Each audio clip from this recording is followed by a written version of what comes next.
Welcome, everyone. My name is Steve Stein, and I'm the host of the StreetSmart Wisdom Podcast.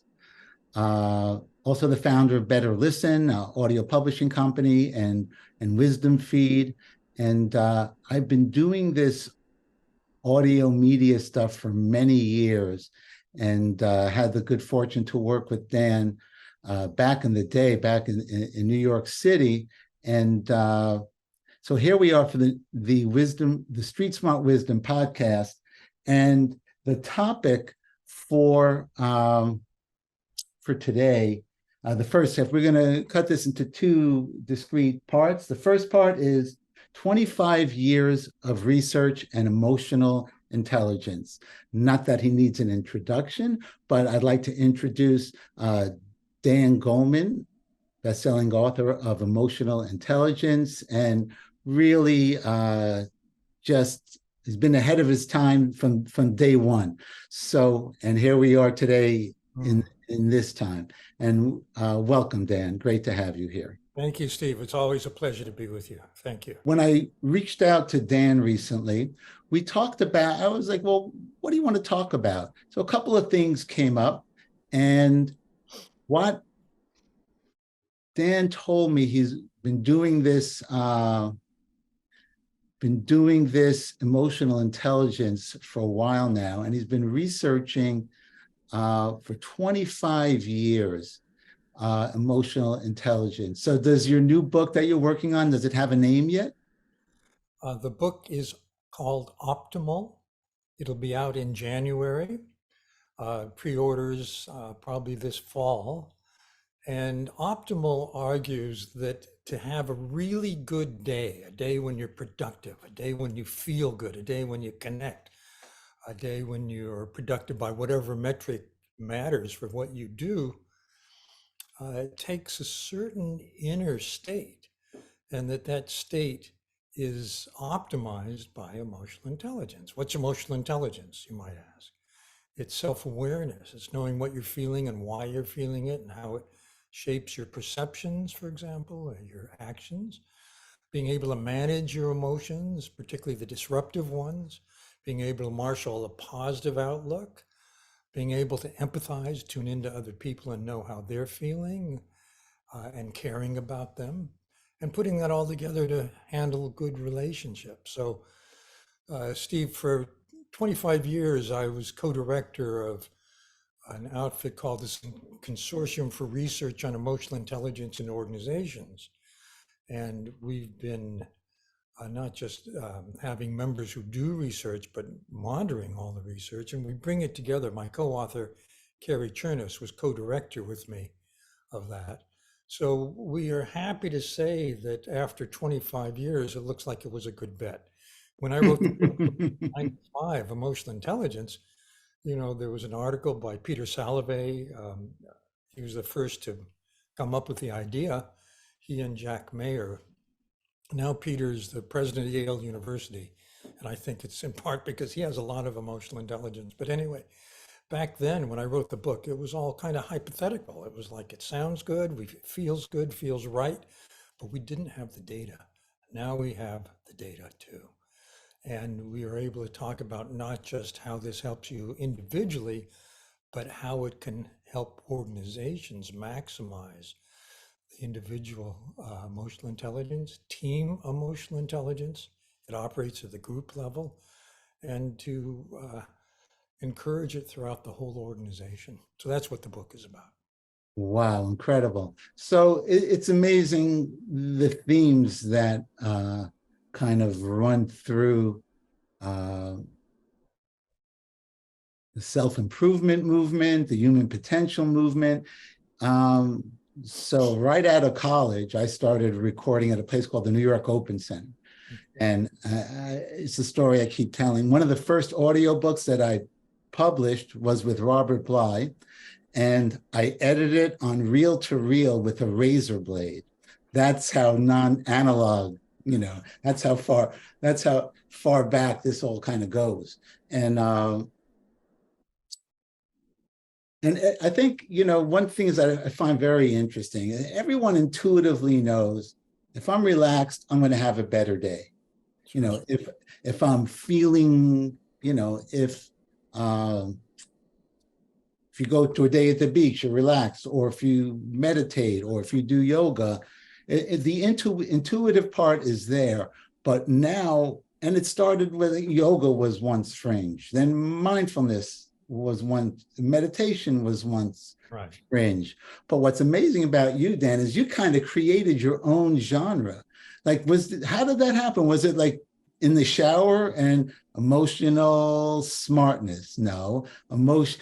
When did that like light bulb go off? Yeah, I don't know that there was one moment, but I went to very heady schools, Harvard, Amherst College, and I noticed that people who were very smart weren't necessarily good interpersonally. In fact, they might be idiots interpersonally, but be top of the class. So I saw very early on that high IQ didn't guarantee emotional intelligence.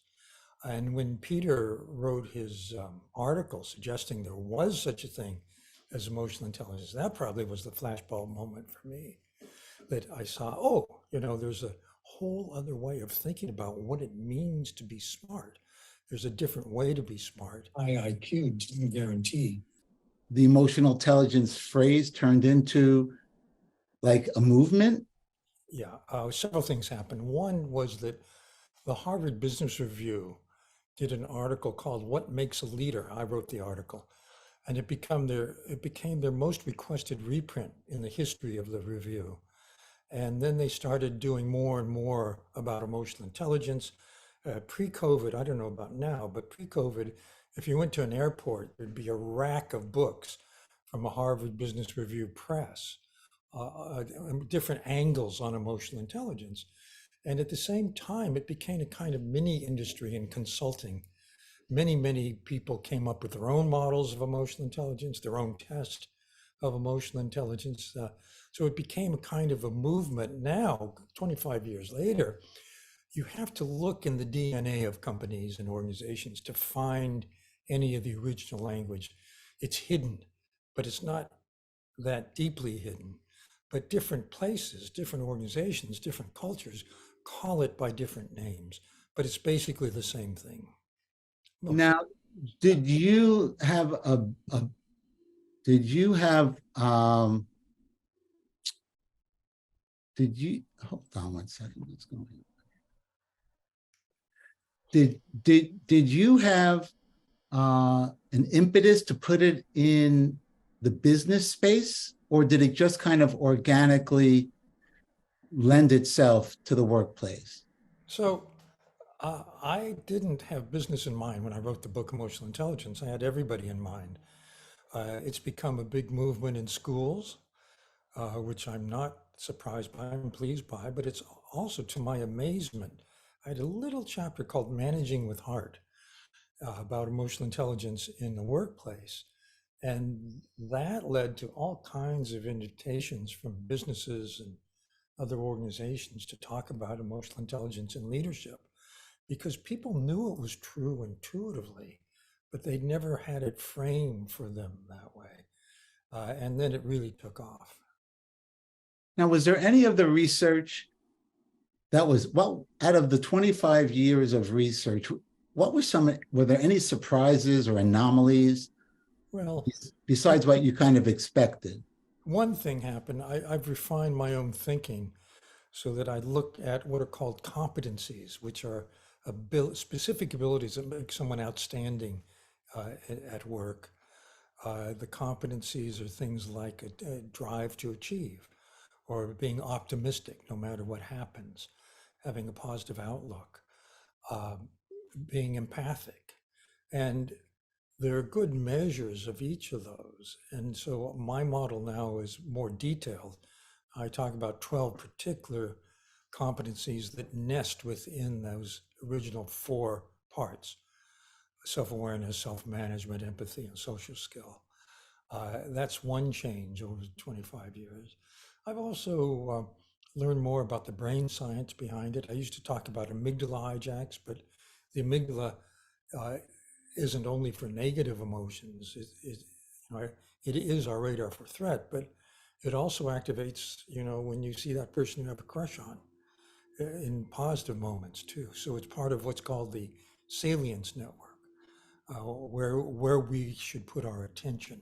So Yeah. amygdala hijack and salience network.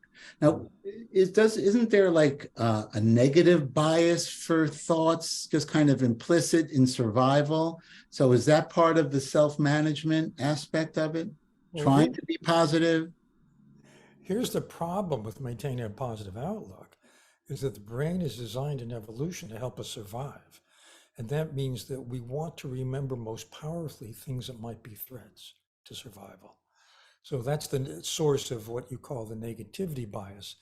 But just because we have that bias, we remember most vividly things that might be troubling for us.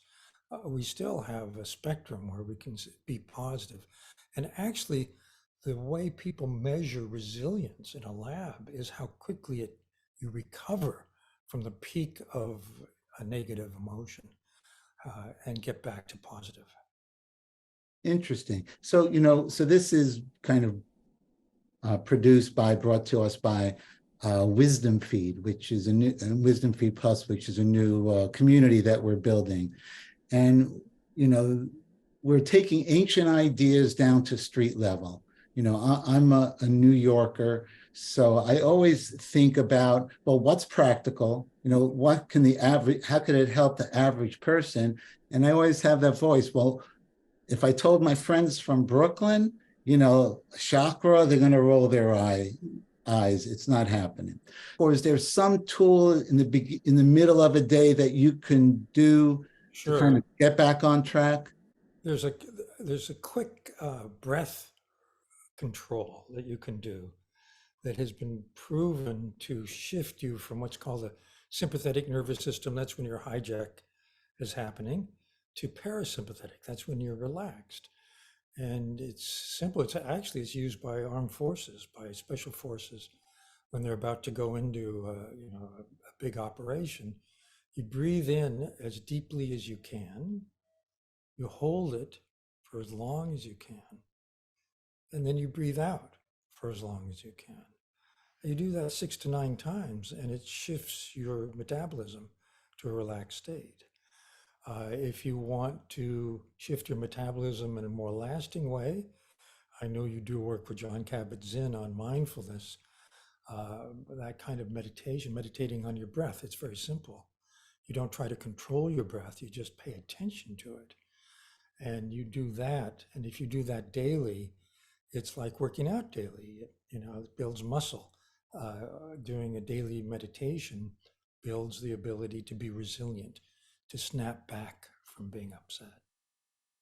And so so I know self-awareness, self-management, the self-awareness part for people that are in their head, is that a real hurdle? Can that be like, how, because they're so damn smart and like they're so way ahead of the pack.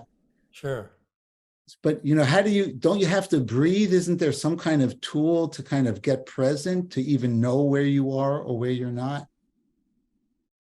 Well, as we were saying before we started this recording, very smart people, IQ wise, can be very dumb when it comes to emotional intelligence.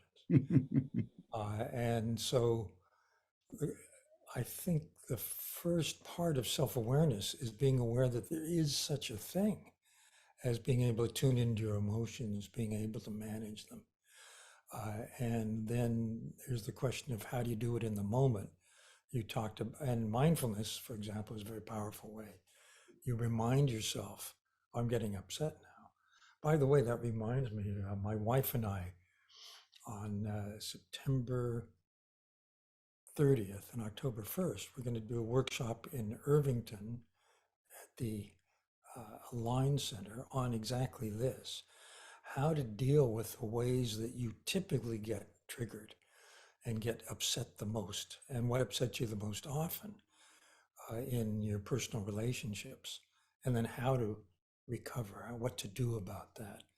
And she's written a book, Emotional Alchemy, which is about how to heal from these patterns, which I think is very good.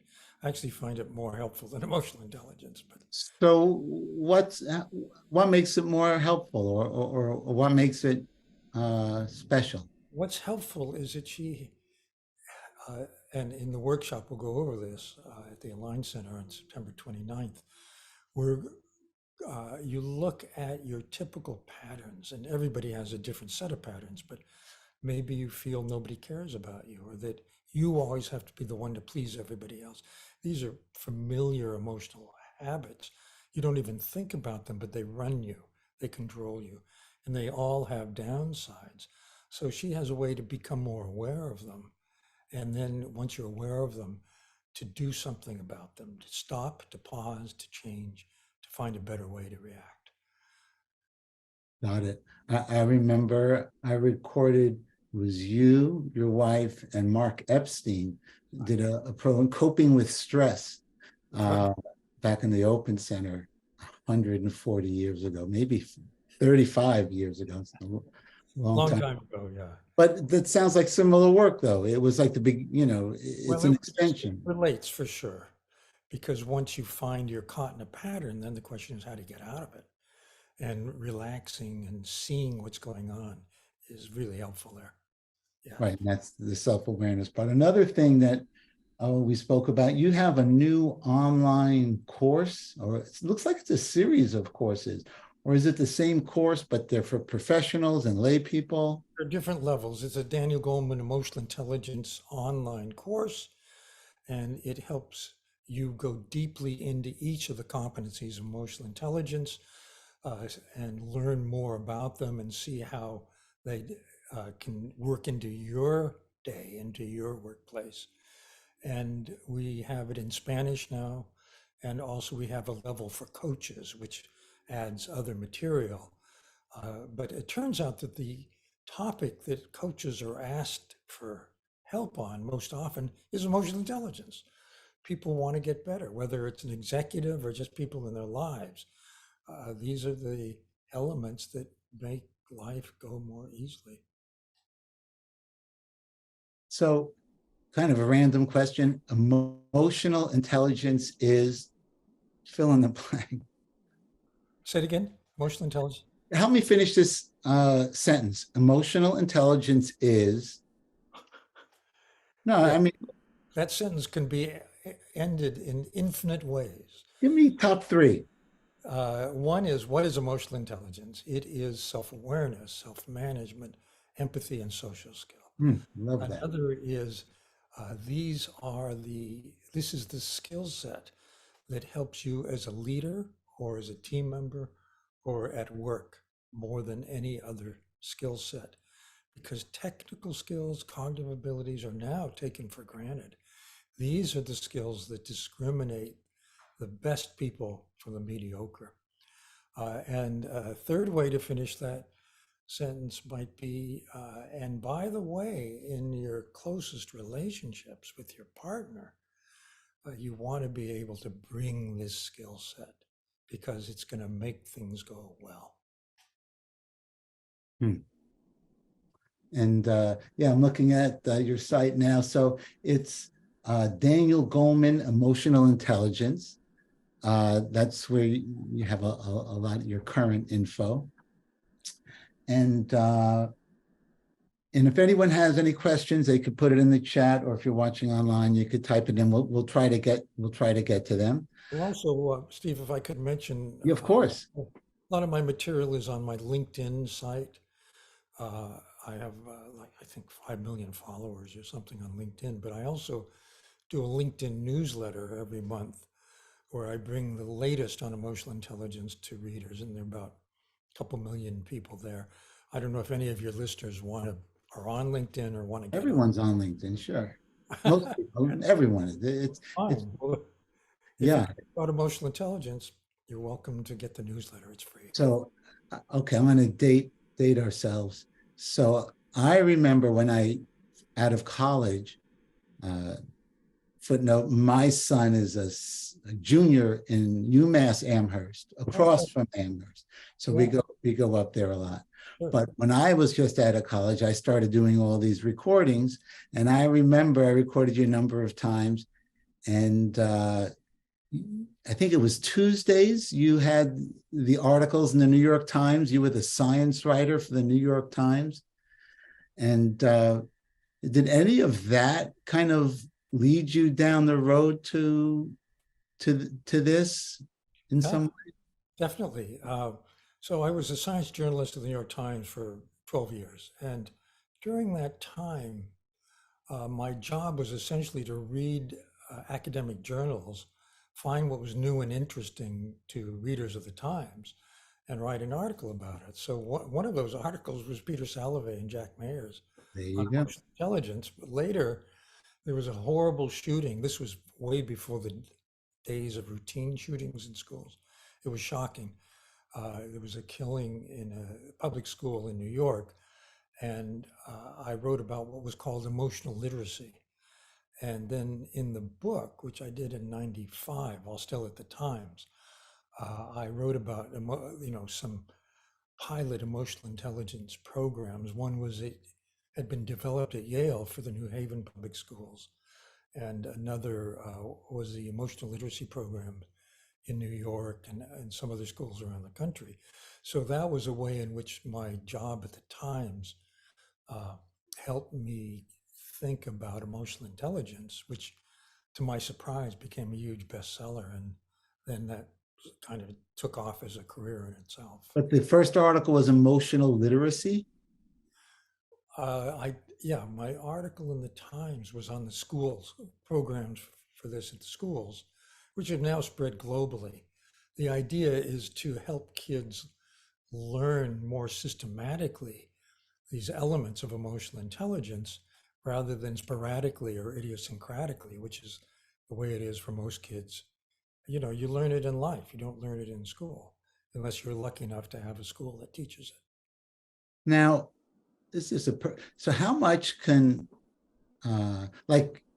I keep having I'm a basketball person. We're a basketball family. We've worked with George Mumford and so we love this stuff. So when I just have this term keep coming up in my head, court sense, like you may not be the most gifted athlete, but if you have good court sense and you can pass well, that could make up for, being 6'9" and, like that. So I'm just wondering, in life, how much can emotional intelligence make up for if you don't have that much, or schooling? Really interesting, Steve. So think about the difference between someone who hogs the ball, who is a star, versus someone who passes to someone who can make a good shot. That's court sense, that second one. It's a team player, it's court sense. Team player. And it turns out that teams of all kinds benefit from group level emotional intelligence. What they do is they set up agreed on ways of acting with each other. They're called norms. And one norm might be, when someone talks, we don't interrupt them. We listen to what they have to say, then we speak. That's at IDEO, which is a company that's known for helping with creative solutions. They have that norm. And if you break the norm, they remind you broke it in a kind of fun way. They'll pelt you with stuffed toy animals. Interrupt. And then you think, oh yeah, I did the wrong thing. It doesn't have, but these are explicitly agreed on norms. So for a basketball team, it would be, I'm not going to hog the ball. I'm going to sense who could do better with it right now and send it to them. Okay, so I love that, but it backfired on me. Like I have two boys, so all about I'd rather make a great pass than a flashy shot kind of thing. And I'm a good athlete, on a good day. My older son at UMass, he's a good athlete. He can shoot well, but my youngest, he's gifted, right? I mean, God bless him. COVID was very hard for him, but he's like a dream to watch. And but he was shy when he had an open shot. He was looking for. Oh, I to see. he learned to be a team player. Yeah. So, but when he got going, there was no stopping him. But so that's just I Yeah. don't know how it's related. So you want to modify the norm. You want to say, take a shot when you have a good shot, and when you don't, look for who to pass it to. That's it.